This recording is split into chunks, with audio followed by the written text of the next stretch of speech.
Hi, I'm Jess, and this is going to be a video that's quite long because it's my best TV shows of 2015, and TV shows is probably the media, apart from books, that I watch the most, that I consume the most. I like music and movies, but I probably indulge in TV the most. It's my I'm bored, I want to watch something, I will watch TV or YouTube. And so this is probably going to be the longest video of the three that I'm doing.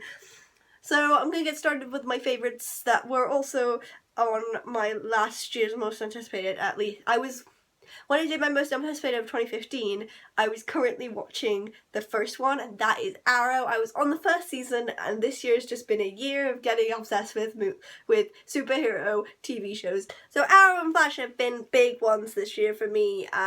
I watched all of Arrow, so season 1, 2 and 3 and currently 4, and all of Flash, season 1 and currently 2, and I really enjoyed them both, and they're just so good. 2015 definitely marked the year of me getting into superhero shows and getting into the DC universe, which I'd never watched before. I also watched The Dark Knight this year, and I really enjoyed that, and I'd never watched anything from the DC universe, so this year definitely marked that. And yeah, so I definitely think Arrow was darker than The Flash, but they're both amazing, and they've both got amazing characters, and Arrow and Felicity are like my ship. I am the most invested in them in this universe. They're so adorable. So next we go on to another superhero TV show of the opposite, and that is Marvel's Agents of S.H.I.E.L.D. I don't like this as much as Flash and Arrow, and I have only just got into it. I binge watched all of it in the last few months, and I really enjoy it. I just think it changes a lot because it is so rooted into the Marvel Cinematic Universe. It changes when the Marvel Cinematic Universe does. So season 1, 2 and 3 are so different from each other that it's hard to call them the same TV show. But I really like that. I like that it changes every season. It's completely different, but yeah, I really enjoy it. The characters are so great, and you get some good storylines with it. They're good at making each episode seem like a movie rather than a TV show, and I really enjoy that. So the next one's sort of a TV show, but sort of not, but it's my current obsession, and that is Sword Art Online. And it's an anime. It's so good. It's about this guy who gets trapped in a video game, and if you die in the video game, you die in real life, and they all have to figure out how to get past the 100 levels of this game and get out back into the real world, and it's so good. Kirito and Asuna are so great, and I'm obsessed with this currently, and so it had to go on this list. Next is Supergirl, and I was so impressed with Supergirl this year. I was a bit skeptical when I heard that it was the people who made Arrow and Flash were going to be making a female superhero show, but they've done it so well. It's so good. I think they make too much of a big deal about the fact that she's a girl, and sometimes it gets a bit redundant, but the pilot was a lot worse than the actual TV show is. So if you watched the pilot and didn't like it, I did like the pilot, but I know a lot of people that didn't, and it definitely improves with time with the season. There is one bit that is a bit weird. I think it was episode 4 and 5. They're supposed to go in the opposite order, so you don't understand what happened. They released them in a different order because of the Paris attacks, and so that's why they release them in a different order, and they don't make much sense in the order they are. So watch them in the other order. Next is Once Upon a Time, which I also, I had a weird relationship with Once Upon a Time. I probably watched season 1 in 2014, and then I just never continued, and then watched season 2 at the beginning of 2015, and then just got back into watching it and binged watched season 3, 4 and most of 5 when I got to university, but I had big breaks in it, and it's taken me over a year to finish the whole thing, and so I finished it now, and I really enjoy it. I have some problems with it, but I really enjoy it. I think the characters are great, and the idea of having Disney and fairy tales in the real world is just great to me. It makes me so excited. Next is American Horror Story, which again, I think I watched all of that this year. Me and Harry have certain TV shows that we watch together, and American Horror Story has been one of those. We watched all the seasons, currently on the season that's on TV right now, and I really enjoyed them all. I think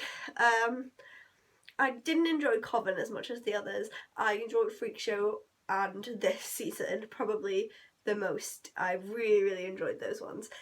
But I also enjoyed season 2, the Asylum one. I enjoyed them all. I think the House one and Coven were probably his weakest seasons for me, but I really enjoyed the whole thing. Doctor Who Series 9 was so good this year. I did not expect to love Peter Capaldi's Doctor, but he's now my second favourite Doctor after Matt Smith. I love him. I think he's so great. I love his relationship with Clara and his midlife crisis thing he's got going on. And I just think this season was really fun, but also had quite dark bits, but it was really fun. I loved the Christmas special as well. It was so good. This season got me excited about Doctor Who again, and I haven't been excited since Matt Smith, so it was just so good. Game of Thrones was great this year. Season 5 was amazing, and I watched all the seasons this year, but season 5 was great. All of them were great. It's another one that me and Harry watched together, and I really love, and yeah, it just, you can't get better than Game of Thrones. Well, just Game of Thrones is my joint first with another TV show that I mentioned later on, for best TV show ever, and I just really love it. You can't fault me on Game of Thrones. I just love it. It was so good this year.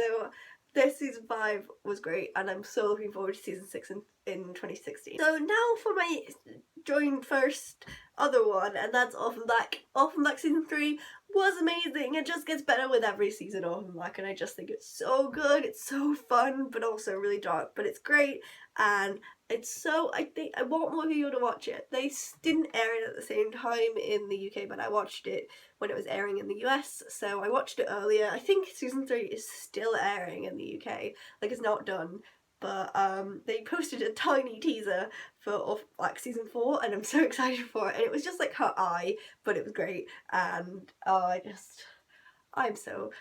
I love Orphan Black. It's so good. And last is one that again is a surprising one, and that's The Muppets. They have a new TV show, and it's more adult than it should be, I guess, but I'm really enjoying it. I can't remember how many episodes I am in, but I really, really love it. Like, me and Harry watch it together, and yeah, it's just really fun, and it's weird seeing like Kermit and Piggy deal with their relationship issues and stuff. It's just really funny, and I guess it's more aimed towards people older rather than kids, and I like that about it. So, because I think The Muppets isn't something that kids have on their radar nowadays, but it's something that makes adults feel nostalgic, so making a Muppets TV show for adults is probably a good way to go. So that was my best TV shows of 2015. If you have any recommendations for me of TV shows, I'm always binge watching series at the moment. It is Sword Art Online 2 and Agent Carter that I'm currently watching, and I'm really enjoying them. So yeah, leave your recommendations down in the comments, and I will see you next time. Goodbye!